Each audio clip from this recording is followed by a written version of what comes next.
You're online. Fill in a cart. A new hoodie, some shoes.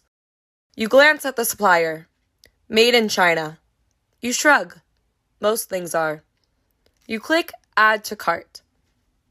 But behind that label, there's a darker truth. In Xinjiang, over 1 million Uyghur people and other Turkish Muslims are detained without trial. They are subjected to arbitrary imprisonment, indoctrination, forced labor, sexual violence, and mass surveillance. According to a 2022 U.S. Department of Labor report, Chinese authorities operate a vast system of over 380 detention facilities across Xinjiang. Many detainees are forced to work in state-linked factories, both within and beyond the region, under conditions the UK Parliament has described as industrial-scale forced labor. The Chinese government calls it poverty alleviation, but human rights organizations call it what it is: coercion.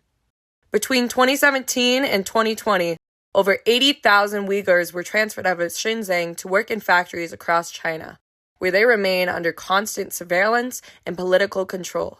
The goal? Make their exploitation invisible. But it isn't.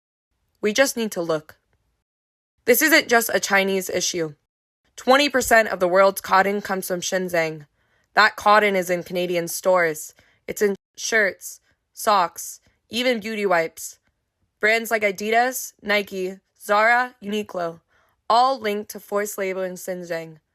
What they have to say? We know nothing about it.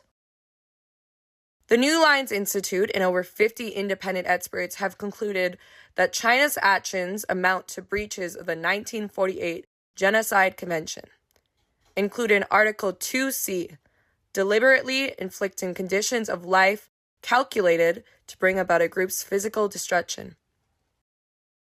Many of these factories are integrated into global supply chains. The UK House of Commons reported that over 400 companies, including major fashion and tech brands, are potentially linked to Uyghur forced labor through direct or indirect sourcing. Consumers rarely know. The complexity of international supply chains makes forced labor almost invisible. But invisibility is not innocence. The Universal Declaration of Human Rights, Article 4, bans slavery in all forms. The ILO Convention 182 defines worst forms of child labor and forced labor. The Rome Statute outlines crimes against humanity, including enslavement, persecution, and torture. And the 1948 Genocide Convention defines genocide, including acts intended to destroy an ethnic group, all of which China violates. And it's not just distant. In 2023, Canada passed legislation, Bill S-211, to strengthen import bans against goods produced by forced labor. Yet, enforcement remains weak. Fewer than 100 shipments have ever been intercepted, none of which have been seized. The power to end forced labor, to not support genocide, shouldn't lie only in the hands of lawmakers.